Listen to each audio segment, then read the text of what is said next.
தமிழக பாட புத்தகங்களில் நேதாஜி குறித்த வரலாறு குறிப்பு முழுமையாக இல்லை. திருச்சி பாரதிதாசன் பல்கலைக்கழகத்தில் தமிழக ஆளுநர் பேச்சு. திருச்சி பாரதிதாசன் பல்கலைக்கழகத்தில் நேதாஜி சுபாஷ் சந்திரபோஸ் 128வது பிறந்தநாள் விழா நடைபெற்றது. இதில் தமிழக கவர்னர் ஆர். என். ரவி கலந்து கொண்டு நேதாஜி சுபாஷ் சந்திரபோஸ் படத்திற்கு மலர் தூவி மரியாதை செலுத்தினார். தொடர்ந்து சுதந்திர போராட்ட வீரர்கள் பங்கேற்ற புகைப்பட கண்காட்சியை திறந்து வைத்து பார்வையிட்டார்.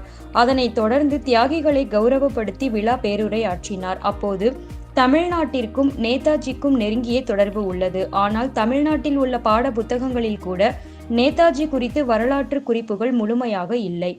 இந்திய சுதந்திரத்திற்கு பின் வந்த ஆட்சியாளர்கள் மக்களிடையே பிரிவினையை தான் உருவாக்கினார்கள். குறிப்பாக ஜாதியின் பெயரால் பிரிவினையை உருவாக்கினார்கள்.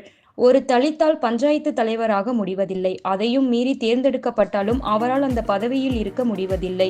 அவருக்கு உரிய மரியாதை வழங்கப்படுவதில்லை. இது போன்ற நிலை நாட்டில் மாற வேண்டும் என பேசினார். முன்னதாக 9 நவகிரகங்கள் மற்றும் அதற்கான தல விருட்ச மரங்கள் உள்ள பூங்காவை திறந்து வைத்தார். இந்நிகழ்வில் பல்கலைக்கழக துணைவேந்தர் செல்வம் மற்றும் பேராசிரியர்கள், அலுவலர்கள், மாணவ மாணவிகள் திரளாக கலந்து கொண்டனர். பின்னர் மாலை 4 மணிக்கு ஆளுநர் சென்னை புறப்பட்டு சென்றார்.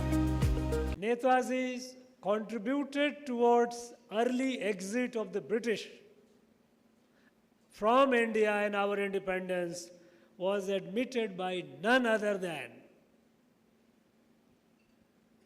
the then Prime Minister of Britain, Attlee, during whose time India became independent.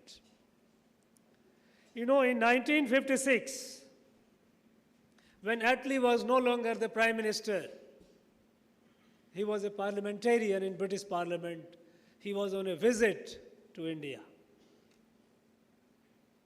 And he had gone to Calcutta. There he was staying in Raj Bhavan, Calcutta as the state guest because he was the Prime Minister during whose time India became independent.